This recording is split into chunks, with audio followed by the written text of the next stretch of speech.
একের পর এক নির্বাচনী প্রচার সভা এবং সেখান থেকে আক্রমণ করছেন মুখ্যমন্ত্রী মমতা বন্দ্যোপাধ্যায়। গদ্দার রাকেশ সিংকে কেন গ্রেপ্তার নয়, শুধু তৃণমূলকে টার্গেট। হাজার জনের তালিকা দিয়েছেন, তৃণমূলের একজনকে গ্রেপ্তার করলে হাজার মা বোনেরা বেরোবে। মিলিটারি পুলিশ যাতে ছাপ্পা দিতে না পারে আপনাদের দায়িত্ব নিতে হবে। রাফাল বিমান ছাড়া সব নামিয়েছে, সাঁজোয়া গাড়ি নামিয়েছে। মানুষকে এত ভয় কিসের? মিলিটারিরা দেশ রক্ষা করে, সম্মান করি। আমডাঙ্গার সভা থেকে হুঙ্কার দিয়েছেন মমতা বন্দ্যোপাধ্যায়, শুনুন।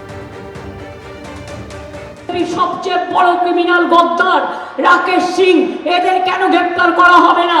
শুধু তৃণমূলকে আপনারা টার্গেট করেছেন। 1000 লোকের লিস্ট দিয়েছেন। আরে তৃণমূলের একজনকে গ্রেপ্তার করবেন, আমার হাজার মা বোনেরা বেরোবে।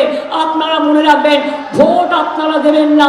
মিলিটারি যাতে ছাপ্পা দিতে না পারে, পুলিশ যাতে ছাপ্পা দিতে না পারে, আপনাদের দায়িত্ব নিতে হবে।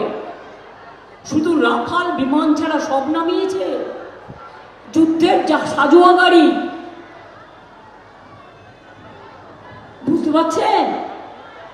এরা কি, এদের মাথায় বিষবৃক্ষ যদি না থাকে, এত ভয় কিসের মানুষকে? তুমি বিজেপিকে জোটানোর জন্য বিজেপি ভ্যানিশ ওয়াশিং মেশিন, তুমি যুদ্ধের সাজোয়া গাড়ি নামিয়েছো। তুমি মিলিটারিদের নিয়েও মিটিং করেছো, ওদের আমরা রেসপেক্ট করি, ওরা দেশ রক্ষা করে, পাহারা দেয়। বিএসএফকে নামিয়েছো, সিআরপিএফকে নামিয়েছো, সিএপিএফকে নামিয়েছো, রেলকে নামিয়েছো, অ্যাভিয়েশনকে নামিয়েছো, কাকে নামাওনি?